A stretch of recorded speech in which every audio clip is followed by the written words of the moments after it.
Hello, I'm James Ezimoha. Welcome to Africa News, where we bring you the latest updates from across the African continent. Let's see your headlines. At least 120 children have been kidnapped in northern Mozambique, according to reports. A soldier kills 3 colleagues during an altercation in the Democratic Republic of Congo. Court blocks burial of former Zambian President Edgar Lungu in South Africa.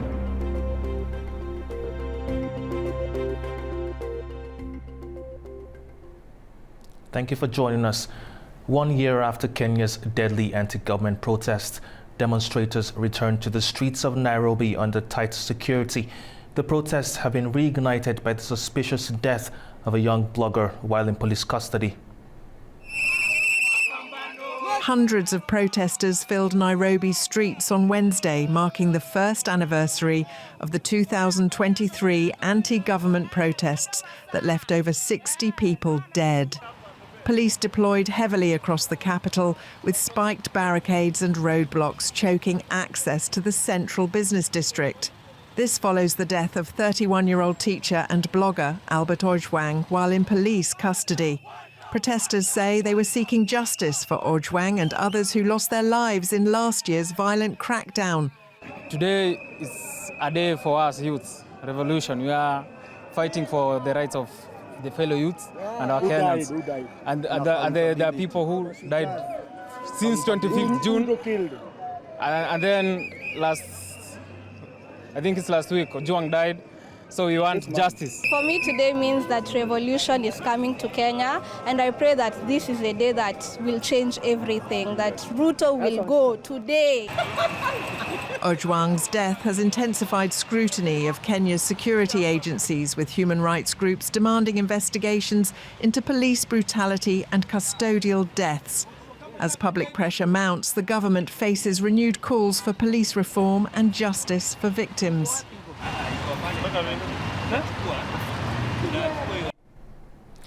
At least 120 children have been kidnapped in northern Mozambique, according to reports. This follows a surge in child abductions by Islamic State-linked insurgents in the region. Our East Africa correspondent, Daniel Kijo, has the latest. The abductions have been reported from northern Mozambique's Cabo Delgado province since the start of the year. According to Human Rights Watch, the group behind the kidnapping is locally known as Shabab and has no link to a militant group of the same name operational in Somalia. Since 2017, the Cabo Delgado region of Mozambique has been plagued by an insurgency that has led to widespread violence, including the beheadings of civilians, and some of which were children. The recent kidnappings have deepened that humanitarian crisis. Human rights groups warn that the children are being forced into labor and child marriages. Eyewitnesses report that abducted children are also often forced to participate in attacks against their own communities. The attacks have resulted in the displacement of over 600,000 people. The abductions coincide with the catastrophic hunger levels in Cabo Delgado, where 5 million face food insecurity and 900,000 endure emergency-level starvation, per the Norwegian Refugee Council. Human Rights Watch has called for urgent action, noting that the recruiting of children under 15 is a war crime under international law. Mozambique's government, bound by the UN Child Rights Convention, is increasingly facing pressure to investigate and prosecute perpetrators. The country's military has struggled to counter the insurgents, facing a deficit in equipment and resources, and is dependent on assistance from Rwandan and South African troops. Daniel Kijo for AnewZ in Dar es Salaam. South African macadamia exporters are sounding the alarm ahead of a looming U.S. tariff hike. The industry, which relies heavily on exports, says the planned increase could cost jobs and shrink access to one of its biggest markets. This comes as a trade pause put in place by the Trump administration is set to expire in less than a month.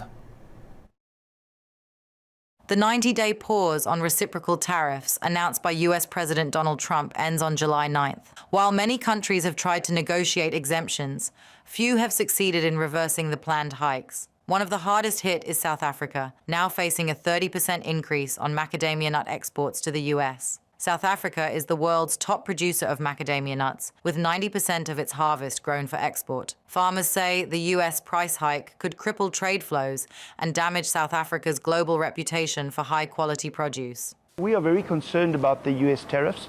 It can have a huge effect on our South African macadamia growers. We have spent many years, time and efforts to build the American market. We have buyers who predominantly want our South African macadamias, which is a very good quality known worldwide. And this could influence their orders.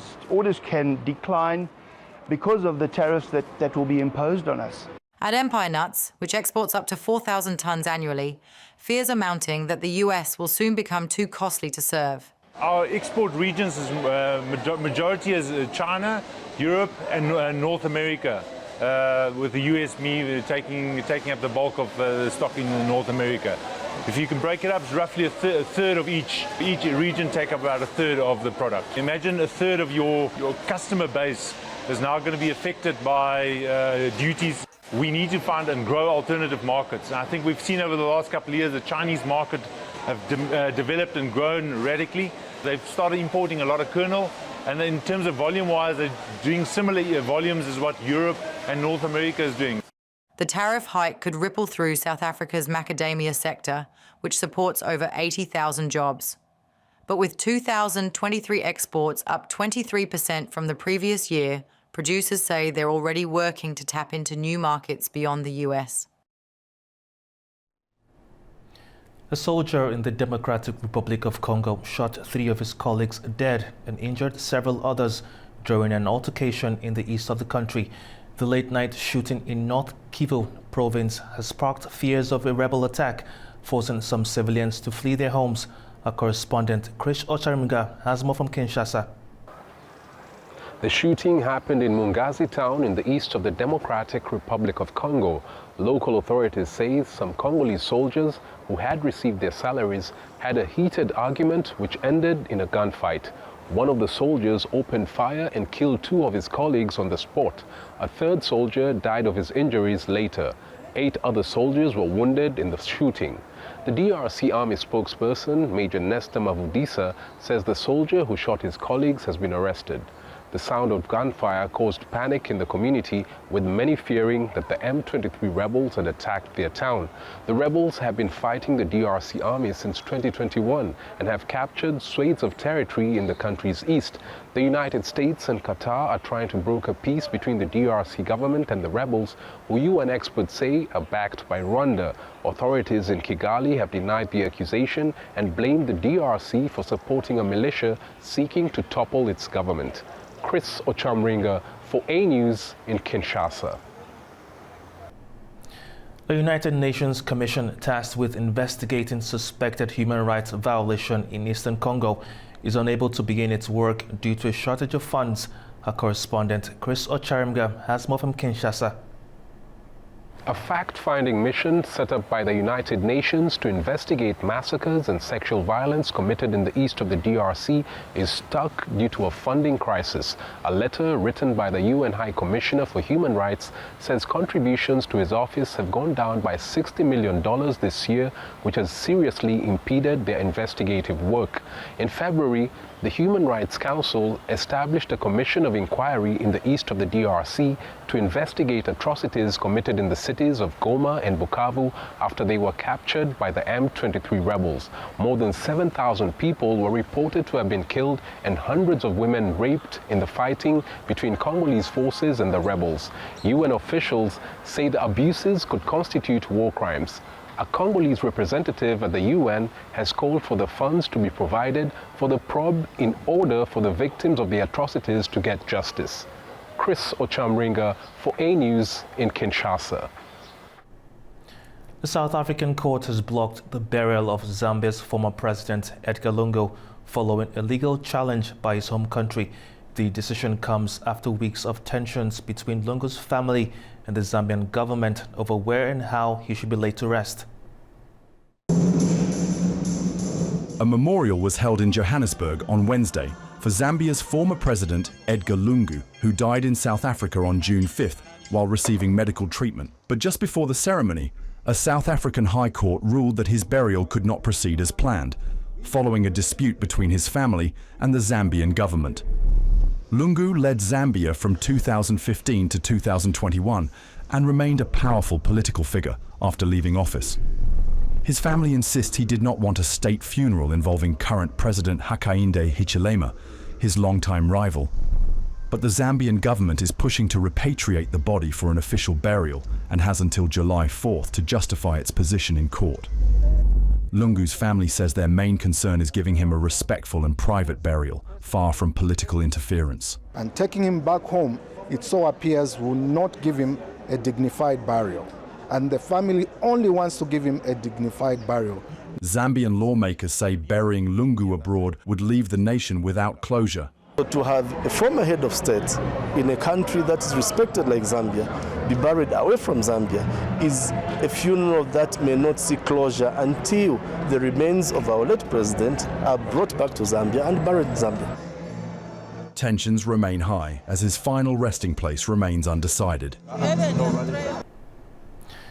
Nigeria is witnessing a sharp decline in internet usage following a steep hike in telecom tariffs. Data shows millions are being priced out of digital access, raising concerns over the country's digital inclusion goals. Experts say the impact is rippling across education, banking and small businesses. A sharp increase in telecom charges is forcing millions of Nigerians offline.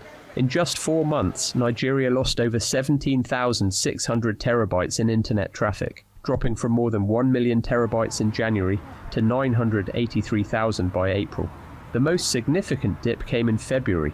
Shortly after a 50% data price hike, subscriber numbers also dropped by 176,000, according to Nigeria's telecom regulator. Some users say they've had to ration their data just to stay connected. Before I could afford data and I use it without, being scared, like I know I still have data. But now you use data, you surf the internet, and then you are watching, you are restricting yourself somehow. Nigerian data will kill your dreams. It's not even fast, it's not even reliable. No network, and at the same time, data hike is too much. Digital professionals warn the effect could cripple key sectors, especially those reliant on stable internet infrastructure. Medium to small business enterprises, students, schools, banking sectors, they are the ones to face the biggest hits because, right now, banking, the whole banking system is based on the internet infrastructure, and if internet is a problem, it means there will be slower transfers, it means there will be, decline in people using digital methods, and people will begin to resort to using offline methods. Analysts also fear that the price hikes could roll back gains in digital inclusion across the country. When you look at the internet penetration in the country, or the digital penetration, which is low to a large extent, and you are increasing the price, what it means is that further a lot of people will not be able to access that service, thereby reducing the accessibility, reducing affordability, and not affecting the economy, affecting some other sectors of the country. But that's all we have today in Africa News. Thank you for watching. Stay tuned to AnewZ.